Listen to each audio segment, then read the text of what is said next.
오늘 영상은 무주택자, 1주택자, 다주택자 모두가 반드시 알고 있어야 할 내용을 말씀드리겠습니다. 오늘 영상 꼭 끝까지 보시면 부동산을 살까 말까 하는 고민을 시원하게 해결해 드리겠습니다. 그러니까 좋아요 한번 시원하게 눌러주세요. 부동산은 무조건 사야 하고 어떤 걸 사야 할까 고민을 해야 한다는 것입니다. 가령 투자금이 5천만 원이 있습니다. 그럼 그걸로 하나를 사서 그 다음날 올라라 기도를 하는 게 아니라는 것이죠. 부동산 투자를 하면 언젠가는 투자금이 올인이 나게 되어 있어요. 한 번의 투자로 한 방에 끝나는 사람도 있고요. 두세 건 투자로 종잣돈이 바닥이 나서 공부하면서 열심히 시드를 만드는 사람이 많습니다. 저는 질보다 양으로 승부하는 스타일이기 때문에 처음부터 무피나 풀피 투자를 목표로 열심히 찾아다녔습니다. 투자금이 들어가는 상황이라면 한 물건에 2천만 원 이상은 넣지 않는 걸 저만의 원칙으로 움직였습니다. 이렇게 돈을 들이지 않고 소액을 넣고서 하는 투자는 기다릴 수 있습니다. 1억이 올라도 급하게 팔지 않아도 됩니다. 마음을 편하게 먹고 느긋해야 투자에서는 성공을 합니다. 성공 투자의 핵심 노하우는 투자금을 적게 넣고 부동산을 사서 오를 때까지 기다린다는 것입니다. 투자금이 많이 들어가면 다시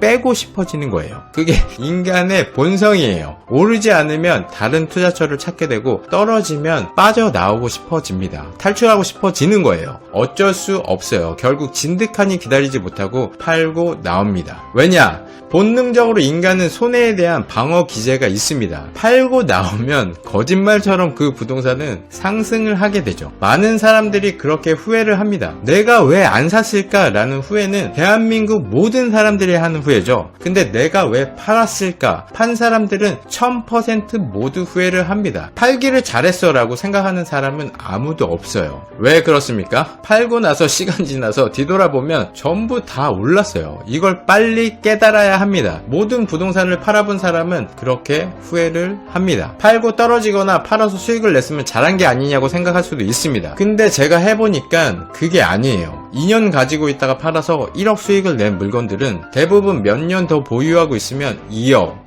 3억의 수익을 안겨줍니다. 일단 사놓고 올라라 기도하는 게 아닙니다. 단타로 사서 팔려면 처음부터 싸게 사는 게 매우 중요하죠. 싸게 사려고 엄청나게 물건을 검색하고 발품을 팔면서 유능한 부동산 사장님을 찾아 헤매게 되죠. 근데 1000만원, 2000만원 싸게 사는 게 어떻게 보면 중요한 것도 아니에요. 저는 솔직히 무조건 깎습니다. 뼛속부터 장사꾼 마인드라서 한번 딜을 해야 돼요. 한번 던져야 됩니다. 의외로 던졌는데 쿨하게 바로 그렇게 해주시는 분들도 많습니다. 딜을 많이 해본 사람은 어떤 가격 흥정을 하기도 전에 그냥 바로 오케이 하는 경우는 거의 없어요. 최근에는 이사비도 깎았고 공사비도 깎았습니다. 도배비도 깎았고 유리 가격도 깎았습니다. 말만 잘하면 다 깎는 거예요. 하다 보면 그런 노하우가 스킬이 생겨요. 구질구질하다고 생각하시면 그냥 안 깎는 거고 다 자기 스타일이 있는 겁니다. 빌면서 깎는 스타일, 애교 부리면서 깜찍하게 깎는 스타일, 견적을 겹치게 해서 서로의 경쟁을 붙여서 깎는 스타일, 밀당하는 스타일, 다양한 스타일이 있습니다. 뭐든지 다 깎는 건 아니에요. 중개수수료는 절대 깎지 않습니다. 더 드리면 더 드렸지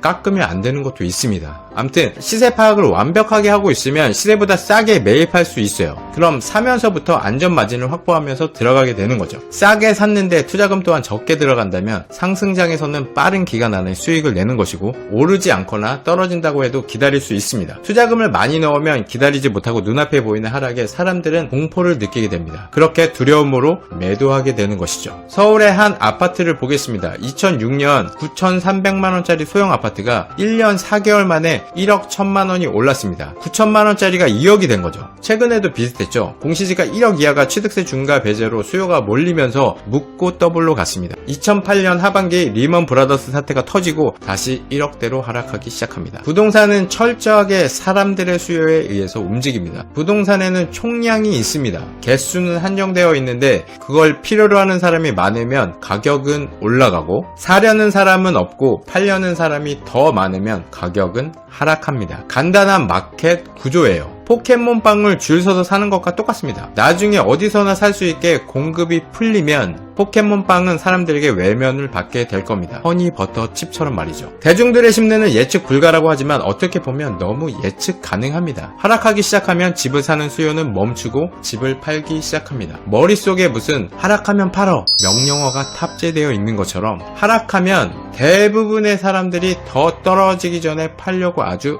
난리가 납니다. 너무 재미있지 않습니까? 팔려는 물건은 많아지고 사려는 사람이 없으니 계속 떨어지기 시작합니다. 2008년 리먼 브라더스 사태로 정부는 내수시장 침체를 우려해서 부동산 규제 완화책을 내놓게 됩니다. 그렇게 의외로 빠르게 회복했지만 2010년 전후 판교, 광교 등 2기 신도시 입주 물량 증가로 수도권 미분양이 급증합니다. 입주 물량에는 장사가 없어요. 2013년 1억이 넘게 빠집니다. 2억 5천짜리 아파트가 1억 3천만 원이 됐으니까 반토막이 난 거죠. 그럼 어떻게 됩니까? 사람들은 부동산은 끝났다, 전부 팔아! 언론에서 부동산 하락 기사들로 도배가 됩니다. 사람들은 더 떨어질까봐 무서워서 집을 사지 못하고 가지고 있는 부동산을 팔려고 내놓습니다. 바로 여기서 빈자와 부자가 나눠지는 아주 중요한 순간이죠. 여러분들은 집중을 해야 합니다. 하락하는 시기, 이때가 매수 타이밍입니다. 아주 베스트 타이밍이죠. 이 타이밍을 잡기 힘들고 두려움을 극복하기 힘들어서 그 전에 들어가서 버티라고 하는 거예요. 그래서 지금이라도 사라고 하는 거예요. 내일, 오늘, 당장 사는 게 좋은 거죠. 그 타이밍을 잡을 수가 있으니까. 정확한 타이밍은 아무도 몰라요. 미래를 알면 사채빚을 땡겨서 풀 매수 때리고 빌 게이츠, 워렌 버핏, 찰리 먼거, 일론 머스크 귀싸대기를 날릴 정도로 부자가 돼 있을 거예요. 그렇기 때문에 투자는 기다림입니다. 기다려야 그 타이밍을 잡을 수 있는 거예요. 부동산이 하락과 상승을 반복하는 것을 알고 있고 떨어졌을 때 사야 한다는 사실을 아는 투자자들은 대중들과 반대로 움직입니다. 정부도 각종 규제를 완화하면서 투기지역 해제, LTV, DTI를 상향합니다. 투자자들이 움직이면서 다시 상승을 합니다. 전세보증금을 이용해서 매입을 했다면 1억짜리 아파트는 투자금이 얼마 안 들어갑니다. 몇 천을 투자해서 몇 억의 수익을 내는 게 바로 부동산 투자입니다. 주식은 이 부동산 투자랑 비교할 수가 없어요. 이런 부동산 투자를 안 하면서 절대로 자산을 늘릴 수 없어요. 그냥 밥만 먹고 사는 겁니다. 자산이란 게 없는 거예요. 부동산이 없으면 부채가 없습니다. 부동산이 없는데 부채가 있는 사람은 마이너스 인생이에요. 인생이 계속 파란불인 거죠. 하락하는 시기에 결국 우상향 한다는 것을 믿어 의심치 않았더라면 팔지 않고 버텼을 겁니다. 떨어지기 직전에 팔고 나서 1억이 떨어졌을 때 가슴을 쓸어내리며 1억을 지켰다고 안도의 한숨을 쉬었던 사람들은 재산을 지킨 것도 아니고 타이밍을 잘 맞춰서 수익을 낸 것도 아닙니다. 결국 매도해서 1억 수익을 만들었어도 더 들고 있었으면 7억의 수익을 만들 수 있었던 게 최종 결과입니다. 과거에도 그랬고 지금도 그랬고 앞으로도 그럴 것입니다. 부동산은 2년, 4년 후 그냥 한번 수익 실현하는 게 아닙니다. 작은 수익만 보는 사람은 그냥 거기까지예요. 더 큰 것을 보셔야 합니다. 매도해서 더 좋은 부동산으로 바꾸는 것은 최고로 잘하는 겁니다. 근데 제일 중요한 것은 들고 있어야 오르는 구간을 만날 수 있는 거예요.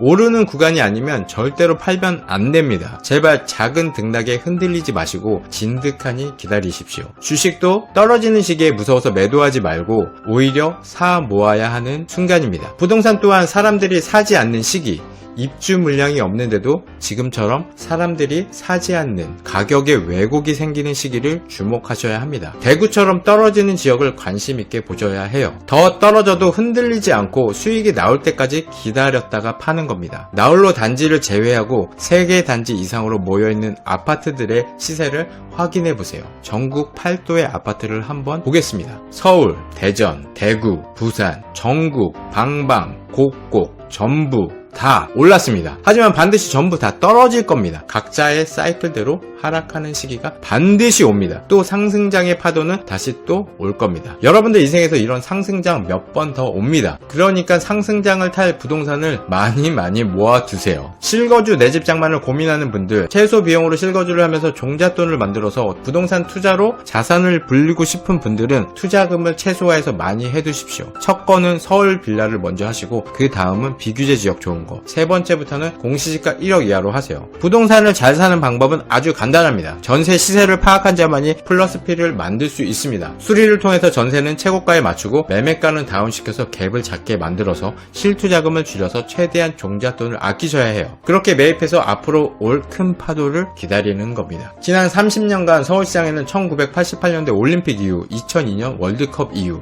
2015년 이후부터 지금까지 큰 파도가 3번 있었습니다. 하락과 상승을 반복하며 이 변화에 수많은 사람들이 자산을 늘리고 돈을 잃기도 했어요. 부동산을 성공하는 방법은 기다림입니다. 이 기다림을 모르고 큰 파도를 보지 못하고 작은 파도에만 연연하는 사람은 수익을 낼 수 있어도 부자는 될 수 없습니다. 이번 양도세 중과 배제로 나오는 물건들 중에 좋은 기회가 온다면 고민하지 마시고 잡으세요. 제가 지금까지 말씀드린 부동산 사이클을 이해하신다면 다음 상승장까지 기다리시기만 하면 됩니다. 네 번째 상승장은 반드시 옵니다. 하락을 두려워하지 마시고 이번 상승장을 탄 사람들이 어느 시점에 들어가서 기다리고 있었는지 조용히 생각을 해보시는 시간을 가지시길 바랍니다. 오늘 영상이 유익하셨다면 제발 좋아요 한 번은 눌러주세요. 이 채널을 유지하는 힘이 됩니다. 감사합니다.